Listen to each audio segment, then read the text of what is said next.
Okay. So you're having a little trouble asking out Kristen.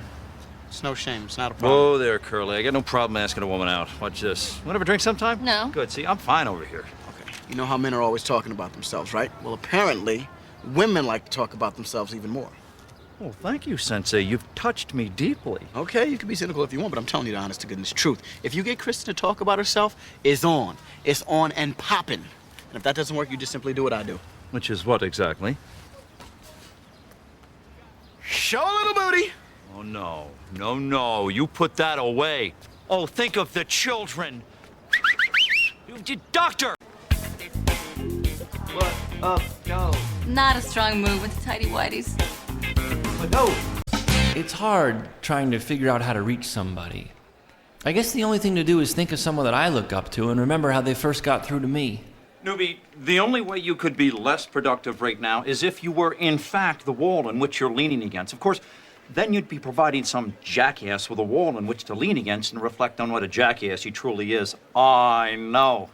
Here it's a conundrum, but don't you worry about it. I'll tackle that one right upstairs. In the meantime, you could at least pretend to be doing some work, and right about now, even though you don't have your basket, oh, it's just a terrific time for you to skip away, Shirley. Skip away. Skip away. Good. Skip away. Skip, tamadoo, woo-hoo!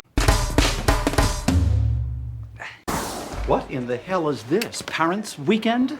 Well, sort of. Elliot and Turk wrote this paper, and then my dad decided I'm gonna come too, so... Look, Reba, if I ask you a question that doesn't specifically deal with a medical issue, you can bet your powdered bottom that I don't want you to answer. Do you understand? Yeah. It's like working with a monkey. What? Nothing. I totally want to spend some time with my dad tomorrow. Then take him. What do you mean? You don't know, secure a vehicle of some kind, car, balloon, tricycle, and transport your father from wherever he is to where you're going to be. No, I don't think you really get my dad. He's not really interested in my work. He's more like a buddy. Okay, that was my mistake. Here I engaged you and gave you the impression that I actually care, which is just so wrong. God! The thing is, I don't really need a buddy. What I need is a father. Well, you definitely need something. Maybe a backbone or perhaps some testicles. At the very least, a pillow that you could carry around the hospital and just cry your sad eyes out into whenever it drops. I have testicles. He's a kidder. Absolutely. Please. Oh, dear Lord, please make it stop. Now, you've got to at least try and pace yourself, newbie. Otherwise, sure shooting, you're going to burn out. Come. Oh, I heard the sad sigh. I see your shoulders are slumped, and I'm aware that you have some whiny-ass problem that you want to talk to me about because you probably think it'll be cathartic to get it the hell off your chest. But believe me, it won't be. What you've got to do, for me, is the healthy thing. Keep all of your feelings bottled up inside where they so belong. My dad flaked on me again. I'm sorry. You're not on drugs, are you? What? No. Are you in jail? Have you been beaten? Are you malnourished? I skipped lunch, but I've been snacking all day. You are, in fact, a perfectly healthy 26-year-old doctor who keeps crying about how horrible his father was. Well, he did some considerable emotional damage, so... Every one of our parents does considerable emotional damage, and from what I've heard, it just might be the best part of being a parent. Now, if some guy ever does put a ring on your finger and you're lucky enough to pop out a youngster, I'm sure you'll understand. But for now, trust me when I tell you that I wouldn't care if today was the first time you ever even met your daddy. Because in reality, well, he could have done a much, much worse job. Okay? Why hasn't he had a surgical consult? Oh, you know what? I'm sorry. That's my fault. I didn't make it clear to you how I feel about things that should already be done, so here it is. I almost always wish things were done already. Look, Mr. Hoffner asked for all his treatment options, and I gave them to him. He never specifically asked for a surgical consult. Could I have a surgical consult? You may have whatever you want there, cowboy. How is that helpful? Do you not get the whole doctor-patient relationship thing? We're supposed to be a team. You and me? We're gonna get killed. Oh, for the love of Our Lady of Guadalupe, that is a fine brew. Oh, it's just coffee. Oh, no, no. This is liquid crack. This is a mug full of sunshine. My dear, for me, this is like sex. Oh, is that why you always finish so quickly? And sassy, too. If you could cook a steak, I'd eat it right off your bottom. Oh, ladies, this is that beverage that I've been trying to describe to you. And it turns out this is gonna sound weird, but the secret is you grind it from beans, not crap. I'll grind your beans. Oh, Laverne, honestly, when are we gonna get it over with?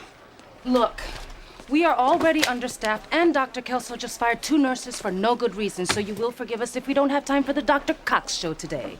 Okay? Now, we have to reschedule every single nurse for the week. I don't understand what we're going to do about the We don't need them, do we? Sorry to interrupt you there, Bobo, but I gotta ask you a quick question.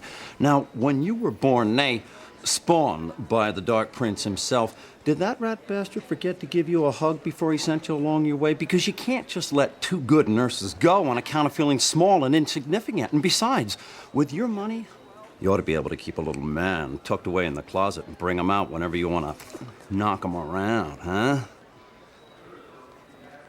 As you were.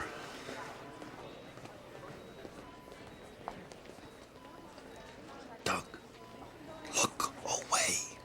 I can't. I'm not just gonna let Turk beat me. I'm gonna fight back. And you wanna know how? I'm telling. Dr. Cox? He stole my patience, and then. Oh, it's okay, Jumbo. It's okay. Now, who's my big boy? Oh, who's my big boy? I am. Oh, you're my big boy. You're my big boy. Good God, newbie. Do you think you're the only one with problems around here? Give me a break. Watch this. Pick a nurse, any nurse. Oh, Laverne, when you get a chance, could you grab a file for me? Grab these. Rough all over. So don't talk to me, Joni. Just go talk to your patient. Go. Dr. Kelso, I'm sorry. I was wrong.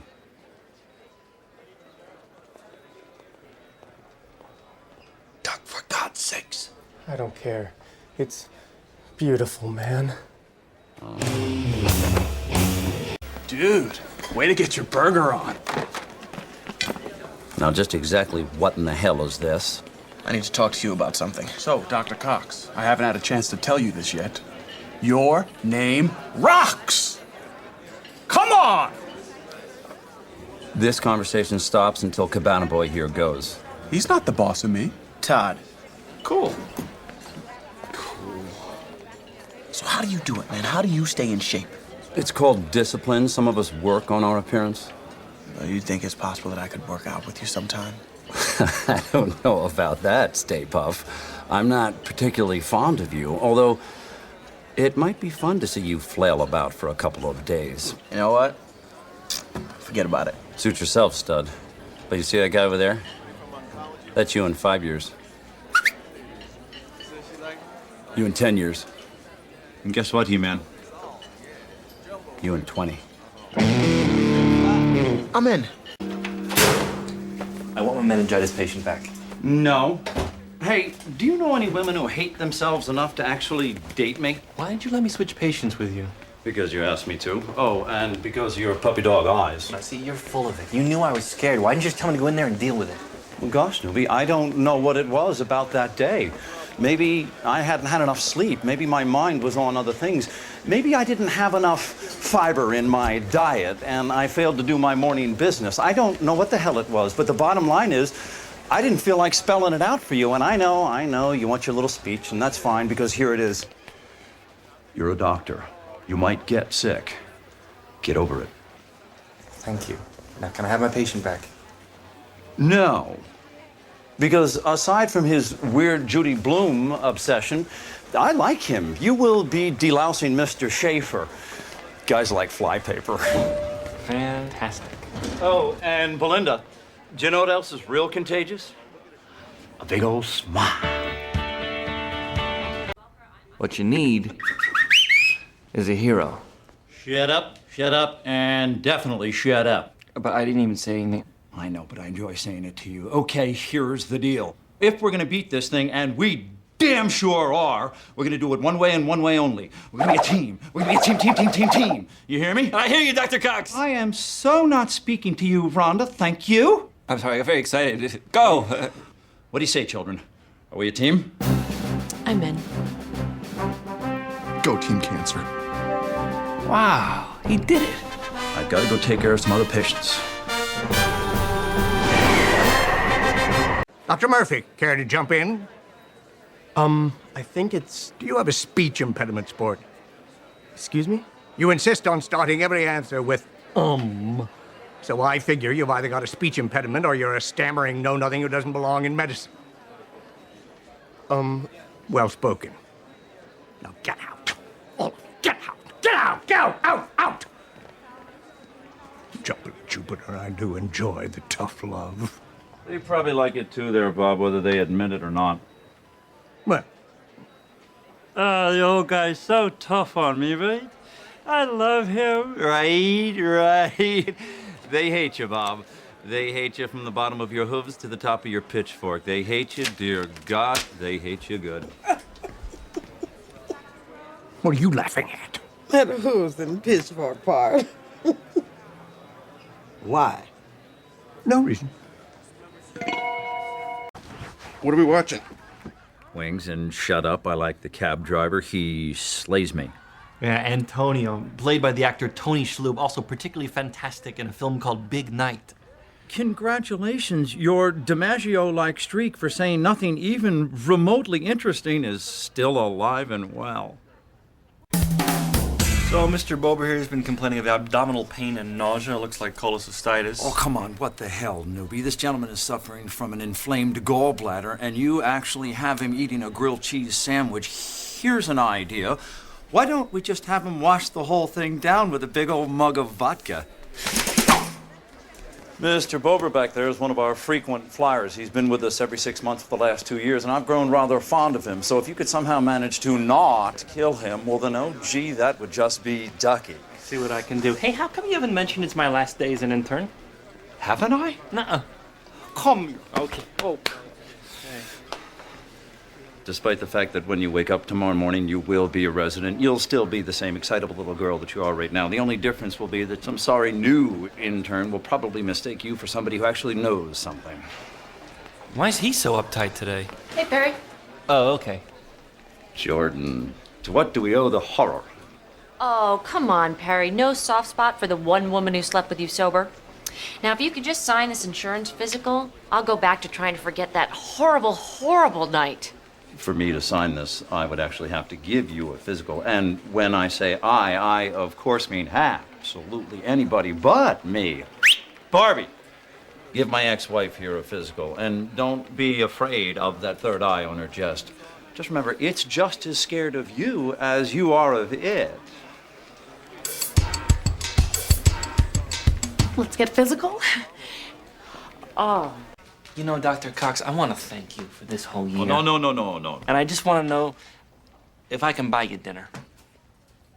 That'd be terrific. Great. I'm off in like a half hour. Oh, no. Here, I was led to believe that you were doing a gift certificate kind of thing, but to sit and eat with you, that's crazy talk. I have half a mind to issue you a drug test. I mean, come on. Would I sign up for Would have been nice.